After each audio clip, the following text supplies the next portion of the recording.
Myself? Okay. Okay. Hi there. It's me, Stuart Zagnit. A lot of my fans, Pokemon fans, may know me also as the original voice of Professor Oak in Pokemon. So I'm happy to talk to Emmy and talk to all of you. And I want to thank you for, I know you have a busy schedule. I wanted to thank you for giving me some of your time today. Absolutely. Um, I wanted to start from the beginning of your career, if that's okay. I wanted to ask you, I don't know if anybody's ever asked you what the first job you ever had before you were an actor, before you got started. Before I got started, well, I was a stock boy at a ShopRite supermarket in my neighborhood that I did on the weekends because when I was in high school, even in grammar school, whenever there was any kind of entertainment thing, I was in it, whether it was an assembly or a holiday play or something, I was doing that. So I found I could spend a little time on the weekends, and so I made extra money by being a stock boy and then eventually a cashier at the supermarket. Um, but theater took over, and pretty soon, not only was I doing theater, but I was making some money doing it. So, college, I started working in shows at the theater. Right after college, I started doing children's theater and touring. I eventually got my union cards and then started doing bigger shows, and started having a pretty decent theatrical career. And then a chance meeting with a friend of mine who knew the original producers of this new anime series called Pokemon, and he said, they're looking for character voices, so why don't you give them a call and just tell them that I know you, which I did, and they scheduled an appointment, and the rest is history. So did you have an idea of when you were going into this, like what kind of voice you were going to use, what you were going to present yourself, or did you try several different things before they said, okay, we like this? I had no pre-knowledge of what I was going to go into for the audition. So when I went to the audition, they basically put me in a sound booth, and they had a TV screen, and they introduced various characters and said, this is such and such a character. And basically on the spot, I came up with something. And one of them was this kind of eccentric professor, scientist. And I looked at the visual. There was no audio because this was coming right from the original Japanese versions. So listening to the Japanese voices was not going to be really instructive because there was nothing to compare it with in an English speaking world. So I looked at the picture of this professor, and suddenly I just started reading the copy like I thought he might do it. And it was totally at the top of my head. I just pulled that out of my head. And a couple weeks later, I got a phone call, and they said, well, we'd like you to do this professor character. So then I would start to go in and actually do the recording sessions. And in order to help me, they would always play my audition tape back for me so I could hear what it was I was doing vocally, because I didn't remember what I was doing. And it took me a while for it to sort of sink in that those little character qualities that Professor Oak had. And it got to the point where I knew exactly instinctively what I needed to do. So then I thought he and I really meshed together, and we totally understood each other. Well, I think you did a fantastic job with the Pokemon series, because that was my whole childhood. I grew up watching every single season, and I liked the earlier seasons a lot better. It just kind of got to the point where all the later stuff I didn't think was as good. That's just my own opinion. Right. I think the quality control of those early seasons, let's say the first 10 years, were kind of amazing. It was a combination of great writing, the translations into English also had a great sense of humor, really great character development. They were greatly, the production values were great, and they picked a very, very talented voice cast, of which I humbly say I was a part of. So I think it was a combination of a lot of really hard work and good talent working together. And the product we created, I think, really stands the test of time too, because like yourself, the fans who I meet and who I hear from, some of them reach out to me. They say very similar things. They say, you were my whole childhood. And it's obviously left something with them that they're carrying with them in their lives. And that's very gratifying work for any performer, a voice actor. When I do stage shows and people are really touched by something I've done, that's the greatest compliment that an actor can have. So for Pokemon now, things that we did years ago is still impacting on a new generation is an amazing gift, and I'm very grateful for it. That was the next thing I was going to ask you was, do people actually recognize you on the street and come up to you? And not so much. When I do personal appearances, when I do go to the in-person Comic Cons, and I'm scheduled to do a reunion at SAC Anime, which is going to be in Sacramento, California, September 2nd, 3rd, and 4th. When I walk through the convention halls, and I usually wear my Professor Oak outfit, I don't wear it around the house, I just wear it when I make appearances. That's when I hear, oh, that's him. He's and it's kind of great, because the way I feel, it's like being Elvis for the weekend, and everybody goes, ooh, that's him. And it's very flattering, and it feels good to be recognized that way. you're doing that thing in Sacramento. Would you ever do appearances anywhere else? I've done Birmingham, Alabama. I've done Denver. I've done Minnesota. So I would like to do more. I also work as a legitimate theater actor. And when I'm in a show, the eight performance week makes it complicated, because the conventions are always on the weekends. And sometimes we do 5-show weekends. We can do a Friday night, 2 Saturday, 2 Sunday of a live show. So it's not always easy to take off those performances. But I have requested from my producers of the show I'm doing currently to take those 4 performances off, so I can be there for Friday, Saturday, and Sunday. Right. I mean, we have a Comic-Con up here. That's why I was asking, because I'm in New York, but not New York City.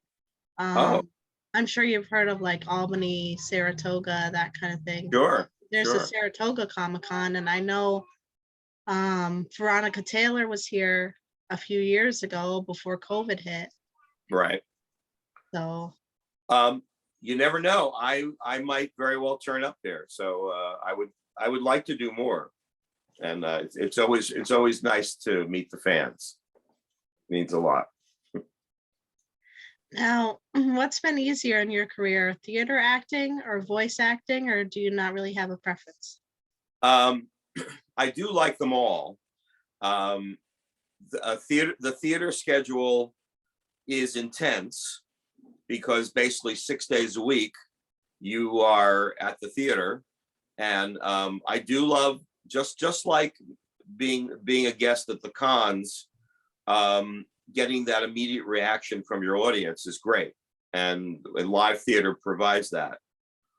It can be grueling, and as I've gotten older, it can be more tiring. So I learned to try to pace myself when I can. The voice acting is fun. It's not as tiring, because you're basically in a booth, and you can take breaks when you need them. So it's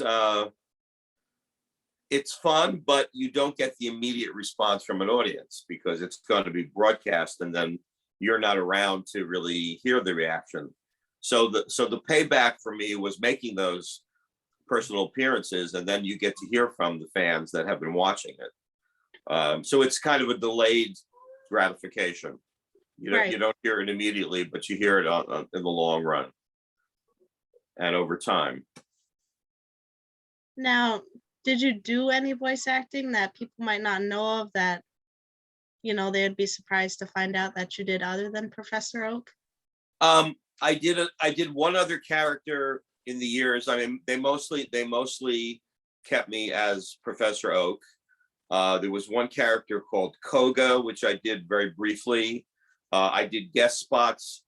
I did a character on Teenage Mutant Ninja Turtles for one season, which was Dr. Dome, which was a really fun guest voice to do.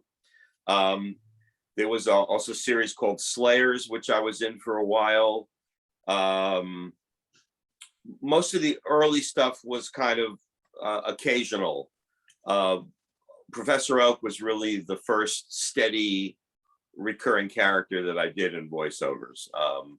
And then I would do occasionally, for network commercials, do some voiceovers for that. That I have done less of in recent years, but I'm ready to go back to it anytime. Now, what was it like working with the cast? Did you have to do several takes? Was everybody nice? The entire span of Pokemon that we did, we were never in the same room at the same time. So I'd be in the waiting room, and Veronica Taylor might be in, and she'd say hi as she was leaving, and I'd go in, and then I'd come out, and then Eric Stuart was waiting to go in. And what they would do would be, whoever was before me, they would play their voice tracks. And if they hadn't recorded those other voices, then either the director or one of the technicians would do a scratch track. So someone else would, excuse me, read the lines, and they'd fill it in that way. So once my work was done, then they would add to it, and that's how they built the episodes. So sometimes I would hear the other actors, and sometimes I wouldn't. And what was great about some of the Comic-Cons that we did was that was some of the first times we were actually in a room together, all as a group. And we did a panel one time, I think it was in Birmingham, and we had such a good time because we were really playing off each other and sitting, at mics and actually being, in a row was a real treat for us. So I really welcome that. And when I did the guest spots on Mutant Ninja Turtles, we actually did do a whole recording session with everybody on mic in the same room at the same time. And that was kind of a treat. Very different feel. Yeah, I saw one of those, and I thought it was interesting how you were interacting with everybody. And yeah, it's I guess I prefer it that way, but I understand there's more quality control if they can do one voice at a time. Then they have more ability to make technical adjustments. With everybody in the room, it's probably harder for them to do that. But I guess it's also the preference of the producers and how they like to run it. now, do you still watch the movies, or do you play the games, or collect the cards, or do anything like that? Or are you just more of just theater now? And I really have so little free time, so I don't really watch the movies or play the games. I am ready to get to work on any of those things if I get a phone call, and can drop into it immediately. There was a time early on when I was doing Broadway, and I'd be rehearsing during the day, and on my dinner break, I would run to a recording studio to do some Pokemon voice work. And then I'd run back to the theater after that to do an actual show. So those were days when I was I had a lot more energy, and I got a lot more done. My day was filled. I prefer to do one thing at a time. So I have the interview with you today, and then tonight I will have an 8 o'clock show in the off-Broadway musical that I'm doing, which is Little Shop of Horrors, which is also a lot of fun. So, once Little Shop of Horrors is done, what do you think you'll be moving on to next? Do you have something already planned? Well, that's the wonderful thing about this business is you may not know what's next, but an audition can come out of the blue. I mean, my role in Little Shop of Mr. Mushnick came up really unexpectedly. And so much so that I was supposed to go into another play. And when I got the offer to do this, I said, I really have to do this show. This is really, I was part of the very original production of it in New York in 1987. So I played Seymour in that one. I was the last Seymour in that first production. So to come back to it now that I'm older in Mr. Mushnick role, made perfect sense for me. So I'm very happy to be back with the show in a new production of it. That's a big hit now off Broadway. So Yeah, I've never seen it, so I'd have to check it out. I think you would. In fact, I think anybody who loves anime would love this show because it's kind of a living cartoon on stage. And I won't give it away, but there's a character in the show that unlike any other character in a show you've seen before, and it's definitely worth seeing. So is this the most fun you had for a Broadway show in a while, or do you have a favorite one that you've done from the past? I have quite a few of them. I toured for 15 months with Wicked, and I was the wizard on tour, and that was great. I've done productions of Fiddler on the Roof, 2 Broadway shows I did, The Wild Party, Seussical the Musical, which a lot of people have done productions of Seussical in their high schools. I was the original mayor of Whoville in that. I've also done productions of How the Grinch Stole Christmas, and in that one I've been Grandpa Who. So I've done quite a few things of which it's very enjoyable to do these shows. And then I did the show Newsies, which a lot of people know. I was in the original Broadway cast of Newsies for 2.5 years. And it's been a very varied and exciting career. So I'm very grateful for it. Now, do you like playing a bad character, a good character, or somebody in the middle, or do you not really have a preference? Good characters are fine, but definitely bad characters are more fun to do. It's always fun to be bad, and you can use your imagination, and I find it extremely entertaining to do, and it stretches your imagination. I will say that Professor Oak kind of walks the line because he's funny and he's eccentric. He's not bad. He has no bad intentions, but I just love the fact that he's human. You know, he has his weaknesses and his preferences and his biases, and that's fun to play. And I always enjoyed all the sessions I did in the movies, and a lot of fun. Now, could you do a Professor Oak impression for us and maybe say some of your favorite lines or tell me something that we might not know about the character you played? Well, hello there, all my friends. It's me, Professor Oak. I've just come back from Palatown.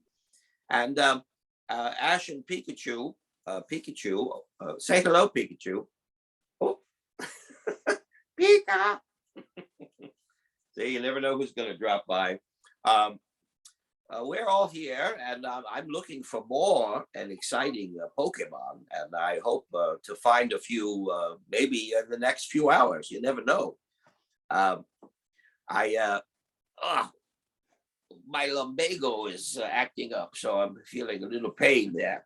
Uh, but anyway, it's nice to meet all of my fans, and I hope you'll keep watching Pokemon, and maybe I'll see you all soon, maybe even in person. I still think you sound the same as you did all those years ago. Thank you. Well, yeah, the voice, it's a little scratchy because it's early, and I was singing, and I had a show last night off Broadway, so it takes a little while for the throat to come back, but basically he's there. He's always there with me. Did you know there's over 900 Pokemon now? It's gonna be 1,000 soon. Oh my goodness, that's a lot to catch. Yeah, I got to really get to work on that. But I know your favorite's probably Pikachu. Yes, I'm a traditionalist. I love my original Pokemon, uh, Pikachu, uh, Squirtle, Psyduck, Muck. I like the ones that are a little trouble, uh, Bulbasaur, Snorlax, just to name a few. Jigglypuff. I also like saying their names. They're very entertaining. That's what makes the lab so interesting. You never know who's going to be running around there. I would pick Charmander. Charmander, that's a good one. Yes, absolutely. And Pidgey, and Pidgeotto, they're good ones too. I think the names are very clever, so I always had fun pronouncing them. The new region is based off of Spain, so it's some Spanish Oh, variations. The new one is a duck called Quaxley, mhm. a fire crocodile called Fucoco, and a grass cat called Spraxley. That's the two Wow. new ones. So it's a bit different. I'll say I have to study up on that. There's probably a lot more to see. You never stop learning with Pokemon. I'll be 30 next year, and so I've been a fan since I was 6, so Wow, it's been that's a great. long time. My own son is now he's going to be 26, and he was very little when we did the first episodes, and then I did the first movie that Oak was in. And we used to have big premieres at movie theaters. So we live in New York, so I took him to one of the premieres, and he sat next to me, and he was when he watched a movie, he was like focused in, like amazing concentration. So we're watching the show, and I'm sitting right next to him, and he is just riveted. And then Oak comes on and starts to talk. And this is what happens. So Oak is speaking, and my son's watching, and all of a sudden he goes, and he just turns and looks at me because he knows that's my voice. And that was the best moment for me. His realization that his voice was up there. Yeah, my two boys watch the show too, so they enjoy watching it. And That's great. How old are they? 4 and 8. They'll be 5 and 9 this summer. Perfect. Perfect age. So I don't think I got any more questions for you. I'm trying to think if I missed anything. Sure. It's been a real pleasure talking to you, though, and Likewise. Thank you for reaching out, and I a big thank you to all of the Pokemon fans who have been supporting us in so many ways and very loyal to us. And as one of the original voice actors, I don't know what we would have done without you, but it's really appreciated. Well, So thank I you want, for everything you've done for us, because you made my childhood and so many other kids' childhoods just by being yourself and putting out that voice and everything that you've done. well, thank you. That's the best compliment anybody could get, and it's very much appreciated. And I appreciate it too. So lest anyone forget. And you appreciate it too, right, Pika? Pika. Well, do you have any last words that you want to say? Well, if you remember to be careful if you're hunting Pokemon in tall grass. And whether you are a boy or a girl, keep being a good fan, catch them all or catch as many as you can. And if you're doing Pokemon Go, don't do it in a moving vehicle, only on foot, all right? Because we don't want to have any accidents out there. So be careful, have fun, catch them all. Well, thank you very much, and I hope you have a good rest of your day. Thank you. You too. Nice Thank you. talking to you. Nice talking to you. Bye. Bye-bye. Bye-bye. Pika.